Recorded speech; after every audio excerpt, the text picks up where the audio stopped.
It's a typical autumn day. It's a little wet, it's a little windy, but it's so beautiful. The colors of the leaves, it's so beautiful. I'm just outside waiting to go for our craft and coffee morning in the Air Force Museum. It's a really small group that I've started where women come together each week to knit, crochet, stitch, and just have a little morning together. After the morning, I came home and made a simple lunch: garlic bread with cherry tomatoes. Some of them were shared at the knit group, which made it so special. There was also a little surprise waiting for me, some happy mail. It's a pen pal stationery set with beautiful art print and stickers inside. I love receiving mail like this, so that made my day very special too. By late afternoon, the wind had really picked up. You could hear it moving through everything outside. This kind of blustery autumn weather makes it the perfect day to stay in and make some nice, yummy dinner.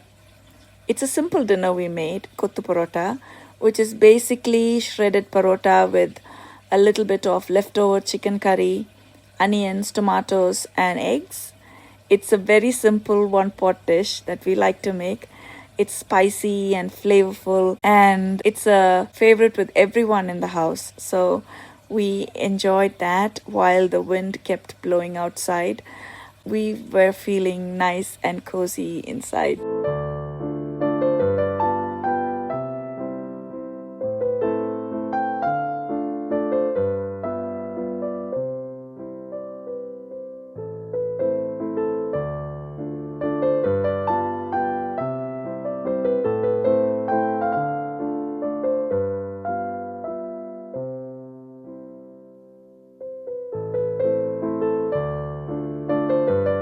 Casper loves playing in the rain, so he kept hovering by the door, hoping for a chance to run out and play in the rain. Afterwards, I settled down in my little spot on the couch. I like to create a little cozy nest with my stitching, and I put something I like on my laptop. Lately, I've been watching City Homicide. It's a easy kind of watch at the end of the day. I picked up my cross stitch and added a few stitches on it, and it's really exciting to see the chart come to life on the fabric. And when I start to feel a little bit tired, I like to switch to my knitting, and I knitted a few rows on my scarf. It's actually a free pattern one of our knit group members found on Instagram, and we're all doing a knit along for it together. That was my cozy day on a really blustery autumn day. And thank you so much for watching. See you all in the next one. Until then, take good care of yourselves. Bye for now.